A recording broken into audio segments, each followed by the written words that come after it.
Welcome to Old Soul Talks. I'm your host, Angela Copeland. Old Soul Talks are conversations with everyday people about their experiences.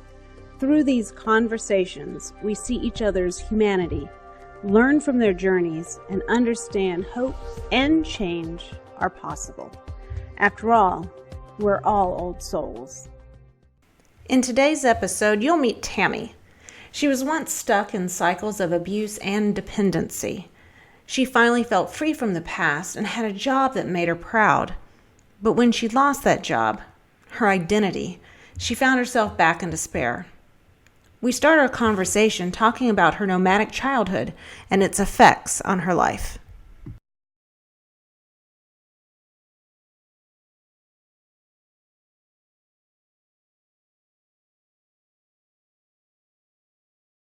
Well, when my mom was pregnant for me, they were in New York. And then I was born when they come back to Indiana, I think it was. And then, and of course, my dad was in Vietnam. And that's why they were in New York. And then they went to California when I was a baby. And then they come back to Indiana. And then kindergarten, I think I did in Indiana, all of it, but I'm not real sure. But then we moved to Florida.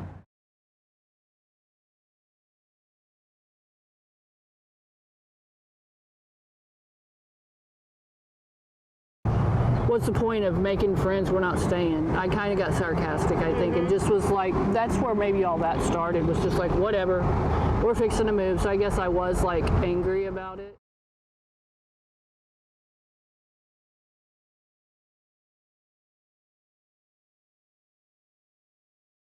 I don't remember which one exactly, but it was probably the one that molested me that got me started. And of course, I don't blame either one of them for that, because I would have probably done it anyway. And then I had some friends. Why do you say that? Well, because of where I was in life, because I was very angry. I was being physically abused by my mom. I felt like she didn't like me. I had a long history by that point too, still, of the abuse. And you just don't feel worthy of anything, and you just feel like, and you can't be, nobody wants to hear what you got to say, and you just kind of like, you're just looking to escape something.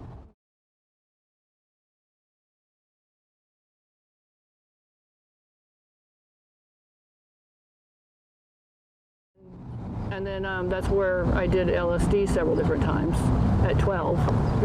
And at the time, it was like no big deal, that was just what I did. And my parents used to drive down to Arcadia from Greenwood, and my dad, he would drink, and with my uncles, and it was just time to party. Right. And so, the other family members kind of did that thing on my mom's side, and that was kind of like a party family, And at what point, you said that you'd stopped using when you were pregnant with Zach, so you did have kind of this wherewithal that, I shouldn't do this while I'm pregnant. Yeah, right? I was like, at first I wasn't even going to be a mom. I was like, I don't want to bring kids into this world, as messed up as it is. Plus I had fear that I'd end up being like my mother. And then when I found out I was pregnant, I had a stint of doing meth for a couple of years. And then I found out I was 7 weeks pregnant, and I thought, there is no way I can let a child come into this world like that. It was like, I got to it's my responsibility to give this child the best chance.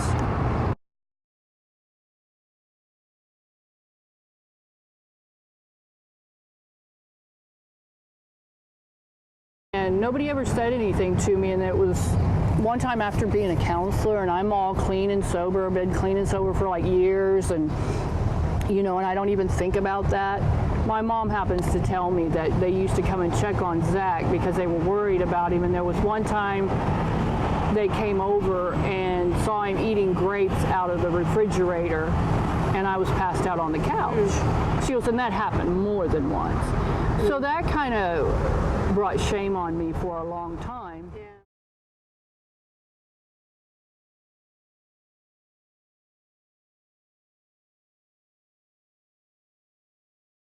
Having the best of both worlds, and that I was partying on the weekends, trying to have I was trying to keep a job, And I did keep a job, and then there were times I even like had to walk to get him to daycare. I mean, I had it rough and had no help from family. It was like, you know, you're on your own and you got to prove something to everybody.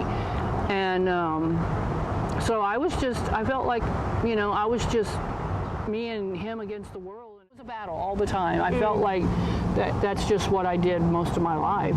Like the world that I was in, that's just was my lot in life. That's just, some people, you know, get to be beautiful and get to go to church and have money, and then there's people like you.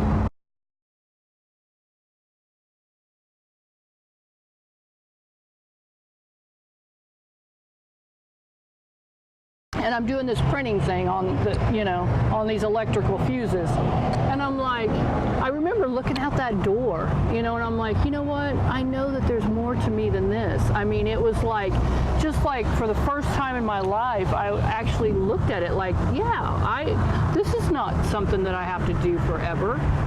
And so then, you know, I started looking at things and just, I don't know where it all developed, but one day, I guess the kids were outside playing, and maybe the ex-husband was outside, because I remember being able to watch this show without any problem.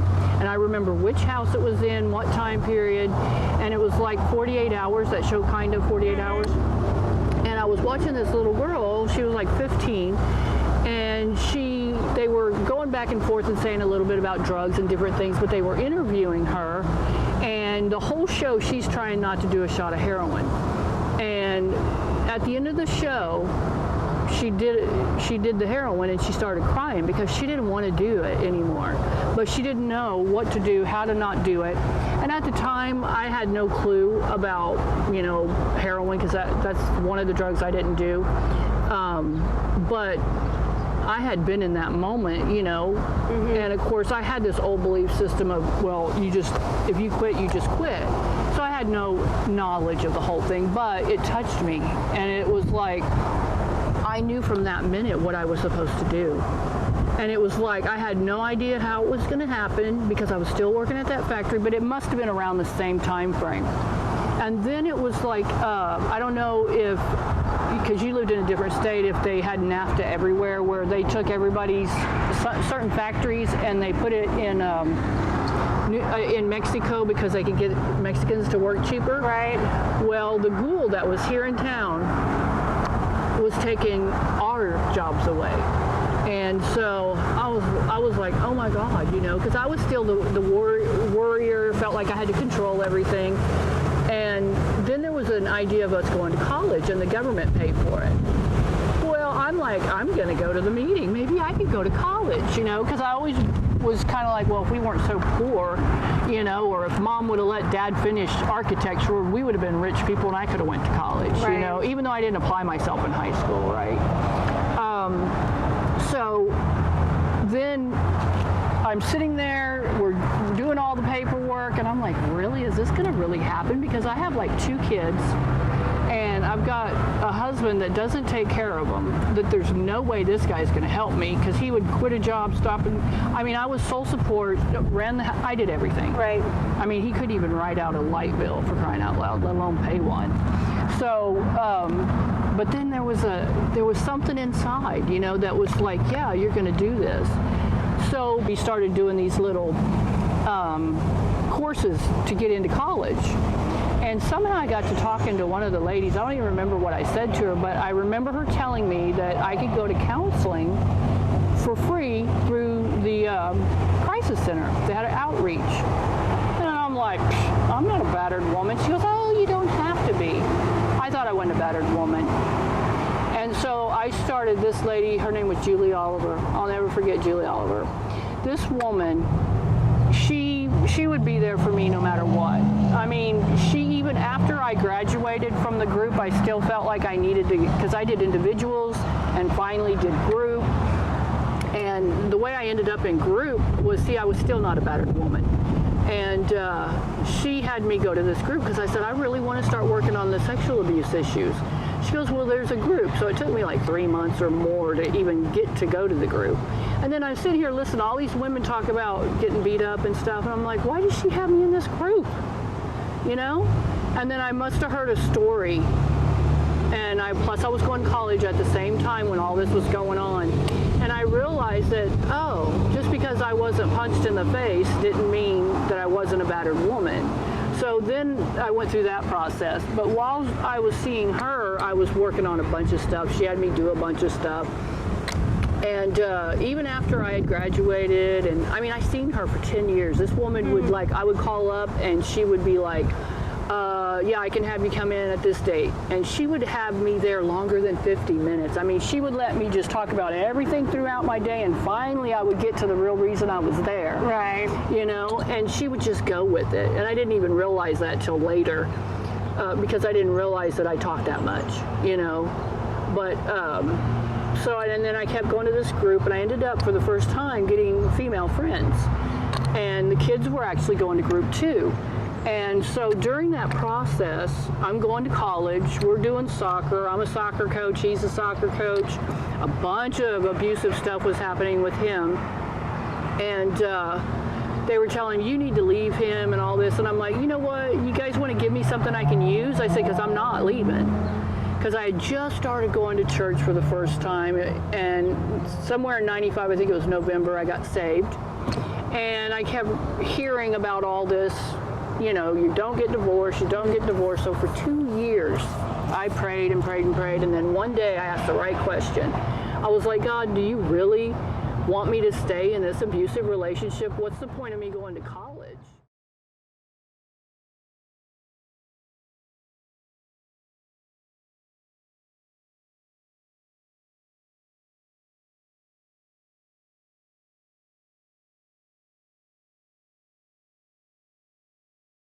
But I knew whenever I was getting out of college, I'm like, that's where I'm going to work right there. We'd drive by it because I was going to college. We were trading off driving with some friends from the factory. Mm-hmm. And this one lady, she was such a negative person. She's like, they're going to close that down. I said, no, they're not.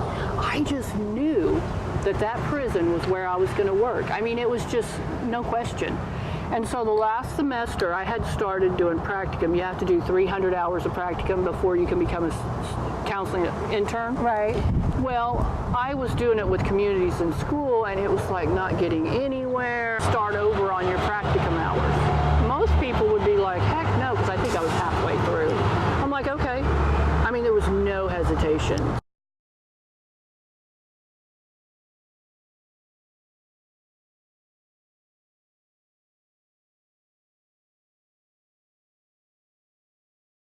I remember one time in dysfunctional family class, to this day I can't remember what the information was, but I was sitting there and we were reading and I was like, I literally can remember going, I was like, they need to teach this stuff in 3rd grade, because I thought, this is the answer right here. And my belief was like, information is everything. That was like my new thing, And so going into the prisons, and I was telling people for years, I'm going to work at a prison, society's rejects, where nobody cares about them.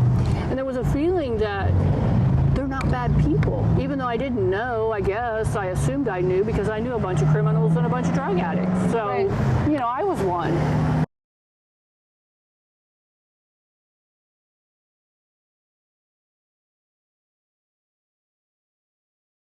Like, hey, I fit in here. And then for once, I was important. People listened. Right. People respected me. Yeah. I mean, I was shocked at how people respected me. And I think I was shocked, too, of how good at it I was.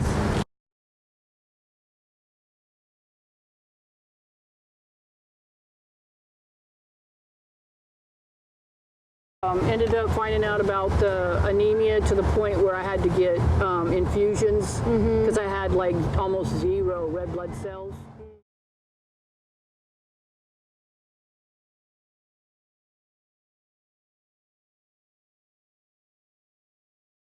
The way that my mind works, God only knew how to deal with me, and He knew that I would have to be sick in bed, penniless, had nothing to let go. And God, I was so mad, and I was at the end of my rope. I mean, I was like, I was like, God, please, I cannot take money off of my mother anymore. I've got to get out. And I was just like, what do I need to do? What do I need to do? And whenever I got the message to work at Crazy Gals Cafe as a waitress, which was one of the things I hated back in the day, 3 weeks I passed that place, and it was like a neon sign. I mean, I could actually see God going, Tammy, you know, practically. And I was like, oh, please, no, no. You know, I was like, okay, I'll go tomorrow. I'll go tomorrow. And just one day I was like, I just heard it. And I was going to go home, and then I went, and I got hired that day.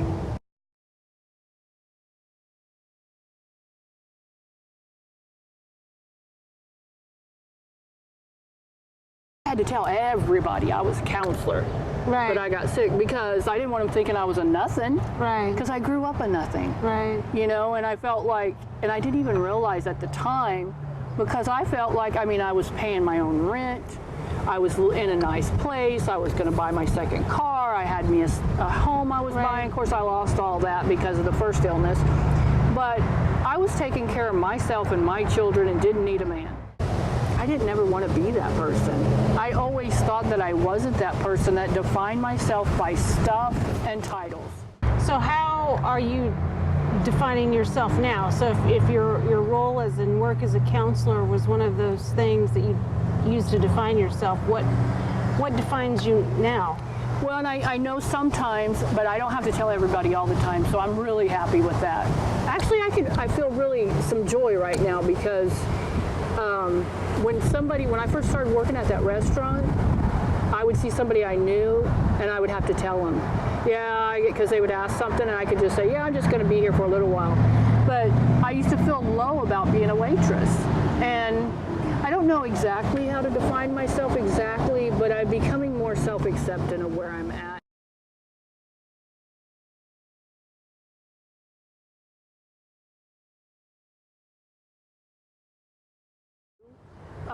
God's still in charge, and He has put people, He showed me that it's the way I present myself, whether I'm, you know, telling somebody about drugs and alcohol or not.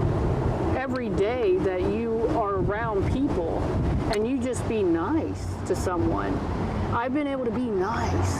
And it's like, and even one of the workers said that you're too nice. I'm like, I didn't used to be. I said, I'm trying real hard to be nice, you know, and so it's like I find myself being nice, and it's kind of nice. Because, I mean, it was like I was so ingrained into that illness and that sickness, and I've learned about the lack of information and the lack of spirituality, that you have nothing.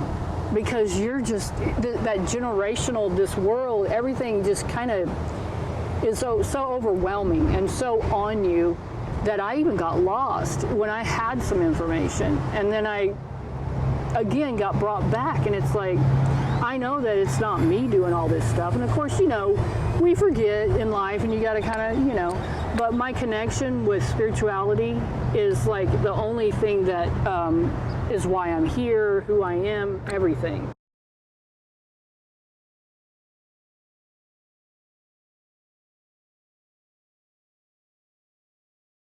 Because I started the hypnosis for a couple different reasons. For that reason, to totally let go of all this other stuff I must be carrying around, because I studied about fibromyalgia, and it has a lot to do with not only the stress on the body, the stress, you know, that you take in, which causes stuff in the body, but also trauma in the past. And whenever I did that first session, my pain level did diminish.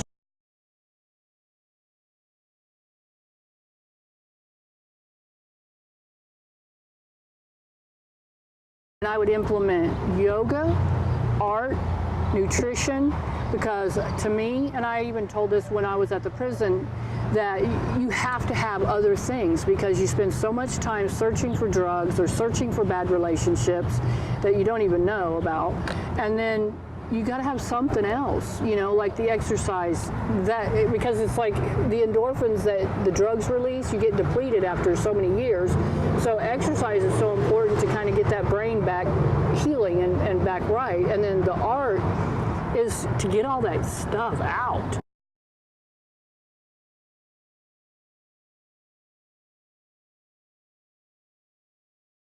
I'll read stuff like on depression, healing, forgiveness, just anything that really pops out to me. And what it is the writer, you can read what they talk about, and then they give you the biblical scriptures, and then I go to those.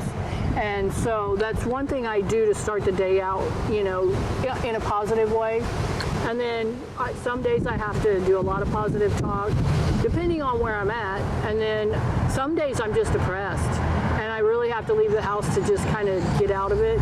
Or I have to go walk, or I have to go, sometimes I get Kane and I tell him, look, I've been depressed a few days, let's go hike, or, you know, or I just, now that I have a little bit of money, I might go somewhere to do something, and yoga helps me a lot too.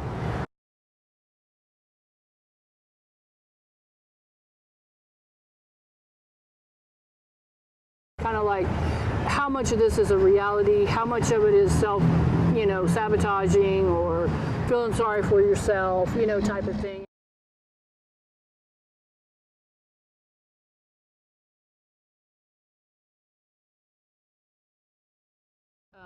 I'm not lost. I don't know exactly where I'm going, but it's okay, yeah. You know, because I do have, you know, a higher power at this point in my life, so I do trust that a lot. And I pretty much know, you know, I know what I want, what I don't want. I know how to set boundaries.